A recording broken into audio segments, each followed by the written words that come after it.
అమ్మ నమస్తే. నమస్తే అమ్మా. అమ్మ మనం తినే ఆహారం అదే కదా మనకి ఆరోగ్యం. ఆరోగ్యంగా ఉంటే శారీరక మానసిక ఆరోగ్యానికి కారణం ఆహారం. ఎంత బాగా చెప్పారు, ఒకటే లైన్ కదా. ఈ ఆహారానికి సంబంధించి ఒక్కొక్కరు ఒక్కొక్క పద్ధతిలో మనం వండుకుంటాం, తింటాం. అయితే దీనికి సంబంధించి నియమాలు ఏమన్నా ఉన్నాయా? అంటే ఆరోగ్యంగా ఫైనల్గా ఆరోగ్యంగా ఉండటం, మనం ఆరోగ్యంగా ఉండాలి అంటే ఈ పద్ధతి పాటించాలి, ఇలా కూర్చోవాలి, ఇలా తినాలి, ఇలా వండుకోవాలి, వీటిల్లో వండుకోవాలి, ఇలాంటి నియమాలు ఏమన్నా చెప్పటం జరిగిందా మనకి? అమ్మ మనకి పూర్వకాలం ఇప్పుడున్నట్టుగా స్టెయిన్లెస్ స్టీల్ లేదు. కరెక్ట్. అందుకని ఇత్తడి గిన్నెల్లో వండుకునేవారు. రాతి చిప్పల్లో పులుసులు అవి పెట్టుకునేవారు. రాతి చిప్ప, రాచిప్ప. రాతిని గ్రనైట్ రాయిని తొలిచి గిన్నెల్లా చేస్తారు. అది పొయ్యి మీద వండుకునే వాళ్ళు గనక అది బాగానే ఉండేది. పొయ్యి మీద పెట్టాలమ్మా. పొయ్యి మీద ఎప్పుడైనా ఎక్కువ పడుతుందమ్మా, వేడెక్కడానికి సమయం పడుతుంది. ఇప్పుడు చాలా వచ్చాయట ఆ గ్రనైట్ తో ఉన్న గిన్నెలు వచ్చాయట. వేడెక్కడం సమయం పట్టినా ఉడకడం బాగుంటుంది, అందులో వండి పెడితే పాడవదని కూడా చెప్తున్నారు. అంటే మాకు తెలిసి మా చిన్నతనంలో మాకు పులుసు మా బామ్మగారు అందులోనే పెట్టేవారు. పెడితే రేపటి దాకా ఇవాళ ఎలా పెట్టామో అట్లాగే ఉండేది. రుచిలో మార్పు ఉండేది కాదు, ఏమీ మార్పు ఉండేది కాదు, పాడయ్యేది కాదు. ఇప్పుడు ఎలా మూత తీస్తే గుమగుమలాడుతూ వాసన వస్తుందో అట్లా ఉండేది. అది ఎందుకంటే ఇత్తడిలో కిలుమెక్కుతుంది గనక.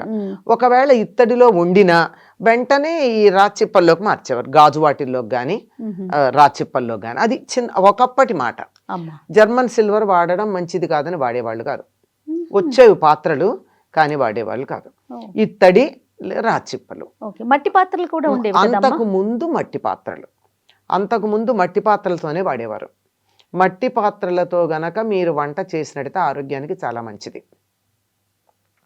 ఎందుకంటే మట్టి పోరస్ అంటారు, చిన్న చిన్న కంటికి కనపడనటువంటి గాలి వెళ్ళేటటువంటి లోపల ఖాళీలు ఉంటాయి. వాటి ద్వారా బయట నుండి వచ్చేటటువంటి గాలి కూడా, వాతావరణంలో ఉండే గాలి కూడా లోపలికి వెళ్ళి వంట రుచిగా ఉంటుంది, బాగా ఉంటుంది. మా చిన్నతనంలో వేసవికాలం వచ్చేటప్పటికి ఈ మట్టి పాత్రలు మడికి పనికొచ్చావు కదా, ఎందుకంటే వాటిని మడిగా పెట్టుకోవడం చాలా కష్టమని. అందుకని పిల్లలకి వేసవి కాలంలో కుండలో అన్నం వండి కొయ్యతెడ్డుతో కలిపి పెట్టేవారు, మెటల్ కాకుండా. ఇప్పుడు కొయ్యతెడ్లు కూడా ఫ్యాషనే మనకి.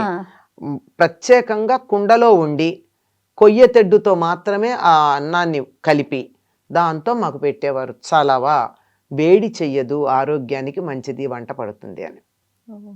ఇది చెయ్యగలిగితే ఈ రోజుల్లో కూడా మట్టి పాత్రలు మంచివి వస్తున్నాయి మనకి. చాలా మంచివి తయారు చేస్తున్నారు. పైగా అవి నల్లగా ఉండట్లేదు, టెర్రకోట వస్తున్నాయి, కొన్ని నల్లవి కూడా వస్తున్నాయి, నల్ల మట్టితో చేసినవి కూడా. వాటిల్లో అన్నం కానీ కూర కానీ వండుకొని చూస్తే ఆ రుచి వేరే రకంగా ఉంటుంది. అయితే కొంచెం గ్యాస్ ఎక్కువ అవుతుంది, ఆరోగ్యం కన్నా ఎక్కువ. అంతే కదమ్మా. హాస్పిటల్ కి లక్షలు పోసే కన్నా కొంచెం గ్యాస్ సిలిండర్ కి ఎక్కువ పెడితే నష్టమేం లేదు. ఇప్పుడు ఎలాంటి ఫ్యాషన్ వచ్చిందంటేనమ్మా, జస్ట్ ఒక కుండ కొనుక్కోవటం, నైట్ అన్నం పెట్టుకొని కొంచెం పాలు పోసి తోడు వేసుకొని ఉదయాన్నే తినటం, దాని వరకే వాడుతున్నాం తప్ప కూరలకి, అన్నానికి, మిగతా వాటికి ఇప్పుడు అది కూడా నయమేనా, అంతవరకు అన్నా నయమేనమ్మా. మా పాలు పెరుగు మాత్రం కుండల్లో తప్ప దేంట్లోనూ కాచేవాళ్ళు కాదు పాతకాలంలో. ఇప్పుడు కుండల్లోనే మంచి పాలకుండ పెరుగుకుండ అన్న పదాలే ఉండేవి. 3-4 కుండలు ఉండేవి. పాలు కాచేది వాళ్ళు ఒక దాంతో తోడు పెట్టేవారు. తోడు పెట్టిన తర్వాత దాన్ని మళ్ళీ ఇంకొక కుండలోకి తీసి మజ్జిగ చేసి దీన్ని కడుక్కుని మళ్ళీ వాడుకోవడం, అట్లా 4-5 కుండలు ఉండేవి. దాంట్లో కనుక ఉన్నట్టయితే తొందరగా పులవవు కూడా. తొందరగా పులవవు, మజ్జిగ బాగుంటాయి, కుండల్లోనే ఉంటాయి, చల్లగా ఉంటాయి. అందులోనూ పొయ్యి మీద పెట్టకపోతే మాత్రం చల్లగా ఉంటాయి.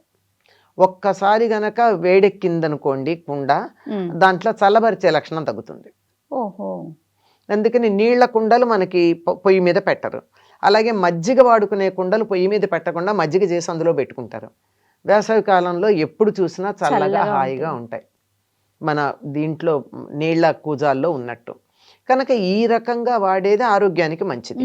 కానీ ప్రస్తుత కాలంలో కుండలు వాడడం, కుండల్లో వండడం అంత ఓపిక తీరిక ఎక్కడుందమ్మా. అందుచేత కనీసం ఇత్తడి కంచు వాడచ్చు కానీ కంచు టపీమని పగులుతుంది, కంచు కూడా కిలిమెక్కుతుంది త్వరగా. ఆహా. బ్రేకబుల్ కంచు. అవునమ్మా.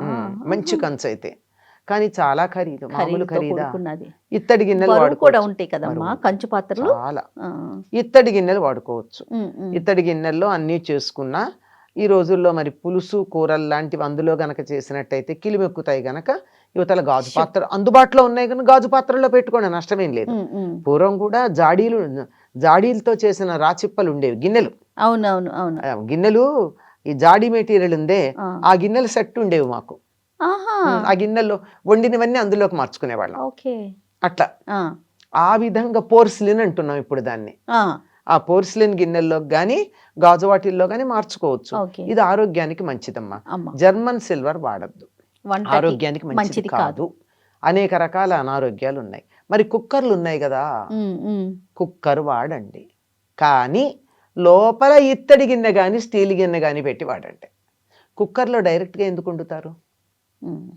పైగా కుక్కర్లో వండితే ఒక మాట చెప్తారు, గిన్నె హిందీలో చాలా బాగా చెప్తారు, పక్తా నహి ఫర్తా అన్నారు. ఉమ్. అంటే ఉడకదు, పగులుతుంది. పగులుతుంది. అందువల్ల దానికన్నా మనం మామూలుగా వండుకోవచ్చు. లేదు నేను పొయ్యి మీద పెట్టి పనిలో ఉంటాను, నేను మర్చిపోతాను, 100 పనులు కదా ఈ రోజుల్లో ఆడవాళ్ళకి, ఉమ్, ఉమ్. అంచేత మర్చిపోతానేమో అనుకుంటే ఎలక్ట్రిక్ కుక్కర్లో డైరెక్ట్గా కాకుండా ఎస్. గిన్నెల్లో పెట్టి పెట్టండి. Hmm. అప్పుడేమవుతుంది, ఎలక్ట్రిక్ కుక్కర్లో ఎయిర్ టైట్ పెట్టం కదా, అవునమ్మా. ప్రెషర్ చెయ్యం దాన్ని. ఈ ప్రెషర్ కుక్కర్లో తిని తిని మనకి ప్రెషర్ పెరుగుతోంది. కరెక్ట్ అమ్మా. అందుకని ఇప్పుడు బయట వాతావరణంలో నుంచి వచ్చే వాయువుతో కలిసి వండినటువంటి అన్నానికి ఆరోగ్యం ఉంది, ఉమ్. బయట గాలి. కనుక మామూలు ఎలక్ట్రిక్ కుక్కర్ పెట్టామనుకోండి, దాంట్లో ఈ ప్రెషర్ లేదు, ఉమ్. మూత మామూలుగానే ఉంటుంది, అడుగు నుంచి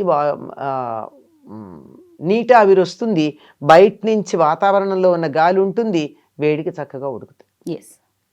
ఇది కూడా లోపల పెట్టుకునేటప్పుడు చక్కగా ఇత్తడి గిన్నె స్టీల్ గిన్నె, మ్యాక్సిమం స్టీల్ పెట్టుకుంటారు, ఉమ్.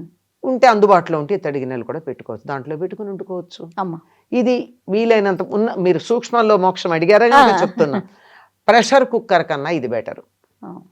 దీనివల్ల వాతావరణంలో ఉన్న వాయువుతో సంయోజనం చెందడం జరుగుతుంది కనుక మంచిదవుతుంది. అమ్మా, ఇదివరకు రోజుల్లో ఎప్పటికప్పుడు అంటే ఏ పూటకి ఆ పూట వండుకొని తినేవారా? అవును. లేదంటే ఎట్లా ఉదయం వండేసుకొని మధ్యాహ్నం రాత్రి అట్లా అట్లా లేదమ్మా, ఏ పూట కాపోతే తినేవారు. పిల్లలకి మాత్రమే రాత్రి వండినటువంటి అన్నం ఉంటే దాన్ని పొద్దున పూట చద్దన్నంగా పెట్టేవాళ్ళు. చద్దన్నానికి బలం ఎక్కువ, విటమిన్ బి ఉంటుంది అందులో, చద్దన్నంలో బి కాంప్లెక్స్ వస్తుంది. ఓకే. అన్నం మాత్రమే రాత్రిది అలా మర్నాటికి ఉంటే, వేరే పదార్థాలు కావు, ఒక్క బియ్యానికి మాత్రమే B12 ప్రొడ్యూస్ చేసే లక్షణం ఉంటుంది కనుక మర్నాడు పొద్దున్న తింటారు. ఇంకా బాగుండాలంటే దాంట్లోనే కొంచెం పాలేసి తోడు పెట్టడం. ఆ పాలేసి తోడు పెట్టిన అన్నం ఏదైతే ఉందో ఇది సూర్యోదయానికన్నా ముందు తినాలి. సూర్యోదయం అయ్యాక లాభం లేదు, అది ఒట్టి పెరుగన్నం కిందే లెక్క. లేదంటే ఏం చేస్తారంటే రోజు అట్లా కుదరదు గనక అందరికీను ఏదో స్నానం చేసి దేవుడికి దండం పెట్టుకుందే, చద్దన్నం కూడా తినేవాళ్ళు కాదు పూర్వం. అవును అవును. పిల్లలు కూడా. కనుక అట్లా చేయాలి అంటే ఈ రాత్రి ఉండిపోయిన అన్నంలో కొంచెం మజ్జిగ వేసి ఉప్పేసి పెట్టేవాళ్ళు. మజ్జిగ లేని వాళ్ళు నీళ్ళేసైనా ఉప్పేసి పెట్టేవాళ్ళు. ఉప్పు కూడా చిటికెడు ఉప్పు వేయాలి. చిటికెడు అనకూడదు, రాయి అనాలి, ఎందుకంటే ఉప్పు రాళ్లే వాడడమే మంచిది కదా. అది వేసినట్టయితే చాలా బాగుంటుంది, ఫెర్మెంట్ అయ్యి పిల్లలకి చాలా మంచిది. ఇది పెద్దవాళ్ళకి అవసరం లేదు, అందుకే పిల్లలకి మాత్రమే ఇది. అంతేగాని రోజుల తరబడి పదార్థాలు కూడా ఉంచుకునేది లేదమ్మా. రోజుల తరబడి ఉంచుకునే పదార్థాలు ఏవైతే ఉంటాయో సంవత్సరాల తరబడి ఉండేవి, వాటిని వండేవారు కాదు. ఆవకాయ వండుతారా? వండం. నిమ్మకాయ పచ్చడి వండుతారా? వండమమ్మ. చింతకాయ పచ్చడి వండుతారా? వండరు. పొయ్యి మీద పెట్టి వండని పదార్థాలు ఏమున్నాయో అవి సంవత్సరానికి సరిపడా పెట్టుకునేవారు. ఓకే. వండిన పదార్థాలు ఎక్కువ వాడేవాళ్ళు కాదు. రీహీట్ చేసుకోవటాలు, రోజుల తరబడి ఫ్రిడ్జ్లో పెట్టుకోలేదమ్మా, అలాంటి కాబట్టి ఆరోగ్యంగా ఉండేవారేమోనమ్మా కదమ్మా. ఎప్పుడన్నా అన్నం మిగిలిపోతే పారేయకూడదు అని కొంచెం పొద్దుడిది సాయంత్రాంది పొద్దునో తిన్నా రీహీట్ చేసేవాళ్ళు కాదు. చల్లంది తింటే నష్టం ఏమిటి? నష్టమేం లేదు.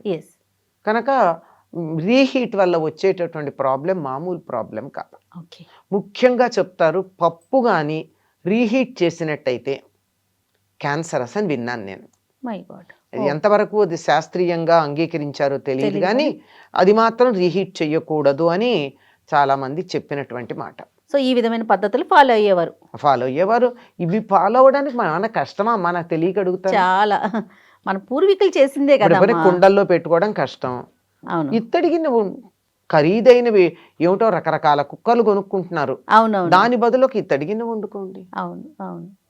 హాయిగా ఉంటుంది. నేను గమనించిన ఏమిటంటే కుక్కర్లో కన్నా బాగా ఉడుకుతోంది అన్నం, చాలా రుచిగా ఉంటుంది విడిగా వండితే కుక్కర్లో అన్నం కన్నా. అది ఆరోగ్యంగా ఉండాలంటే కొన్ని కొన్ని పాటించాలి. చాలా చిన్నవి, ఖరీదేం లేదు, కష్టతరమైనవి అంతకన్నా లేదు. కాకపోతే చిన్న శ్రద్ధ పెట్టాలంతే. కరెక్ట్ అమ్మా. అయితే ఎలా తినాలి, ఏ విధంగా తినాలి అనేది మరొక వీడియోలో మనం డిస్కస్ చేద్దామమ్మా. నమస్తే. నమస్తే అమ్మా. And for more videos, please subscribe to iDream. Please subscribe to iDream. Please subscribe iDream. And please subscribe to iDream. For more videos, subscribe to iDream. please like, share and subscribe to the channel. Congratulations, iDream. Subscribe to iDream. Subscribe to iDream. So subscribe to iDream Media. iDream ki iDream team andarki huge congratulations. Please subscribe iDream Media. Please subscribe to iDream. Subscribe iDream. Please subscribe to iDream. iDream అంటే నా కళల channel subscribe చేసుకున్న నోరు తిరుగుతలేదు, మీరైతే గంట గుర్తు కొట్టండి. For more such videos, please subscribe to iDream. Subscribe to iDream. Please subscribe to iDream. Please subscribe iDream Media. Please do subscribe to iDream. Please subscribe to iDream Media. For best entertainment and information, please subscribe iDream. And don't forget to subscribe to iDream.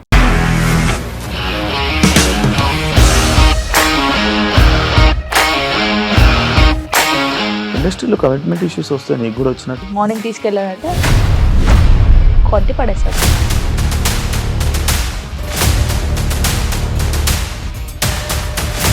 ఒక్కళ్ళు కూడా చూడలేదు ఈ cinema అని చెప్పడానికి కూడా చాలా ధైర్యం కావాలి. అది నిజం కదా, దాంట్లో ధైర్యం ఏంటి? ఇది నెక్స్ట్ డే ప్లేట్ మార్చేస్తే తప్పు కదా. As of now we are comfortable this అని నేను అనుకుంటున్నాను. రష్మిక గారిది మీది ఒకే ఊరు అంటే కదా. నీకు కోపం వచ్చిందంటే బాగా తిట్టేత్తరా? తిట్టేద్దామండి. నిజంగా గేమ్ ని ఎలా చేంజ్ చేయగలిగారు? ఏపీఎస్ఎఫ్సి వాళ్ళకి 6 నెలల్లో నేను 6 లక్షలు కట్టా. బిజినెస్ చేయాలనుకుంటే it is as difficult as riding a tiger.